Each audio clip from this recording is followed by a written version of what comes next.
সময় ক্ষেপণ না করে আজকের যে নির্ধারিত বিষয়ভিত্তিক ব্রিফিং উপস্থাপনের জন্য আমাদের সম্মানিত অতিরিক্ত পুলিশ কমিশনার জনাব মোহাম্মদ নজরুল ইসলাম স্যারকে বিনীত অনুরোধ জানাচ্ছি। আর একটা বিষয় একটু বলে রাখি, আমরা প্রশ্ন উত্তর নেব, অবশ্যই প্রশ্ন করছি আজকের ব্রিফিং আরম্ভ করার জন্য। Sir please. আপনারা রেডি?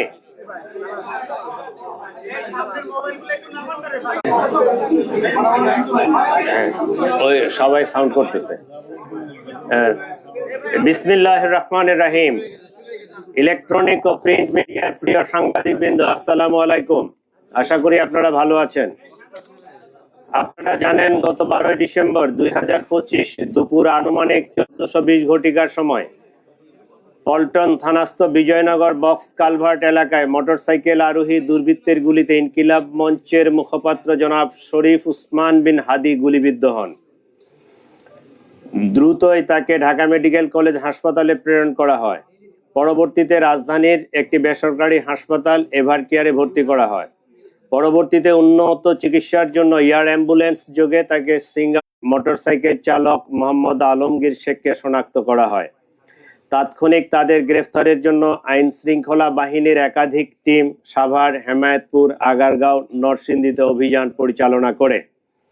ধারাবাহিক অভিযানের অংশ হিসেবে ডিএমপির একটি টিম ময়মনসিংহের হালুয়াঘাটের ফয়সালের স্ত্রী, ওয়াহিদ আহমেদ শিপু ফয়সালের শ্যালক, মারিয়া আক্তার লিমা তার বান্ধবী, মোহাম্মদ কবির, নুরুজ্জামান নোমানী ওরফে উজ্জ্বল, সিবিয়ন দিও, সঞ্জয় চিসিম, মোহাম্মদ আমিনুল ইসলাম রাজু, আব্দুল মান্নান, এই 11 জনকে আমরা গ্রেফতার করেছি। এই ঘটনায় জব্দকৃত উল্লেখযোগ্য আলামত সমূহ হত্যাকাণ্ডে ব্যবহৃত 2টি বিদেশি পিস্তল, 52 রাউন্ড গুলি, ম্যাগজিন, ছোরা, হত্যাকাণ্ডে ব্যবহৃত মোটরসাইকেল ও ভুয়া নম্বর প্লেট, যে নম্বর প্লেটটি অপারেশনের সময় লাগানো ছিল। ঘটনার সময় ওসমান হাদিকে বহনকারী অটোরিকশা, ঘটনাস্থল থেকে হত্যাকাণ্ডে ব্যবহৃত গুলির খোসা, ভিডিও চিত্র, সিসিটিভি ফুটেজ ও অন্যান্য আলামত, প্রায় 53টি অ্যাকাউন্টের বিপরীতে 218 কোটি টাকার স্বাক্ষরিত চেক। প্রিয় সাংবাদিকবৃন্দ, তদন্তে প্রাপ্ত তথ্য, বিভিন্ন গোয়েন্দা সংস্থার প্রতিবেদন, গ্রেপ্তারকৃতদের দেওয়া জবানবন্দি পর্যালোচনা করলে দেখা যায় ফয়সাল ও আলমগীর ঘটনার পরপরই ঢাকা হতে সিএনজি করে আমিন বাজারে যায়। পরবর্তীতে তারা মানিকগঞ্জের কালামপুর যায়। সেখান থেকে পূর্ব পরিকল্পনা অনুযায়ী একটি প্রাইভেট কারে করে ময়মনসিংহের হালুয়াঘাটে পৌঁছে। ঘটনাটি তাদের পূর্ব পরিকল্পিত ছিল। এই জন্য আসামিদেরকে চিহ্নিত করার পূর্বেই তারা সীমান্ত পাড়ি দিতে সক্ষম হয়।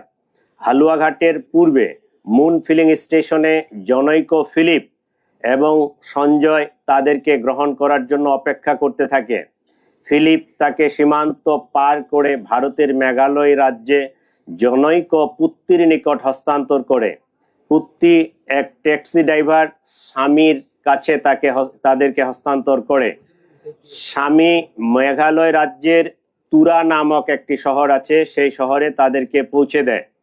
আমরা ইনফরমাল চ্যানেলে মেঘালয় পুলিশের সাথে যোগাযোগ করে যেটি জানতে পেরেছি, তারা ইতোমধ্যে পুত্তি ও স্বামীকে গ্রেফতার করেছে। আমরা সন্দেহ করি আসামিদ্বয় অবৈধ পথে সীমান্ত পাড়ি দিয়েছেন। এই ঘটনার সাথে বিভিন্নভাবে জড়িত থাকার কথা স্বীকার করে গ্রেপ্তারকৃতদের মধ্যে 6 জন স্বীকারোক্তিমূলক জবানবন্দি প্রদান করেছেন এবং প্রিয় সাংবাদিকবৃন্দ, চাঞ্চল্যকর এই ঘটনায় রুজুকৃত মামলাটি অত্যন্ত গুরুত্বের সাথে আমরা তদন্ত করছি। গ্রেপ্তারকৃতদের কাছে পাওয়া তথ্য, সাক্ষীদের জবানবন্দি, উদ্ধারকৃত আলামত পর্যালোচনা ও সার্বিক বিবেচনায় মামলাটির তদন্ত শেষ পর্যায়ে রয়েছে। আগামী 7 থেকে 10 দিনের মধ্যে আমরা চার্জশিট প্রদান করতে সক্ষম হব ইনশাআল্লাহ। সরকার ইতোমধ্যে দ্রুত বিচার ট্রাইব্যুনালে মামলাটি নিষ্পত্তি করার ঘোষণা দিয়েছে। সেই লক্ষ্যে আমরা কাজ করছি। এই জন্য এই জঘন্য ঘটনায় ন্যায় বিচার নিশ্চিত করতে রাষ্ট্রের পক্ষ থেকে, আমাদের পক্ষ থেকে আপনাদের প্রশ্নের আমরা জবাব দিব। ধন্যবাদ সবাইকে। একটু প্লিজ এদিকে একজন হাত উঠাইয়াছে, প্লিজ। হ্যাঁ, একটু আমি আসবো আপনার কাছে, কত সময় লেগেছিল? আপনার কাছে আসবো, আপনারা কি ইনকিলাব মঞ্চের সহযোগিতা পেয়েছিলেন কিনা? আপনার কাছে আসবো। আমার সামনে একজন হাত উঠিয়েছেন, ওনার প্রশ্নটা নেই আগে। প্লিজ আপনারা বাকিরা একটু চুপ করবেন। আমি যতদূর পারবো সকল প্রশ্নের উত্তর দিব, আপনারা ধৈর্যচ্যুতি ঘটাবেন না। আপনারা একজন একজন করে প্রশ্ন করেন, আমাদের যা জানা আছে। আমার এখানে হাইড এন্ড সিক করার কিছু নাই। আমরা যতটুকু জানি, যতটুকু বলা সমীচীন মনে করব, এই তথ্যটুকু আপনাদের সাথে শেয়ার করব। একজন একজন করে বলেন প্লিজ।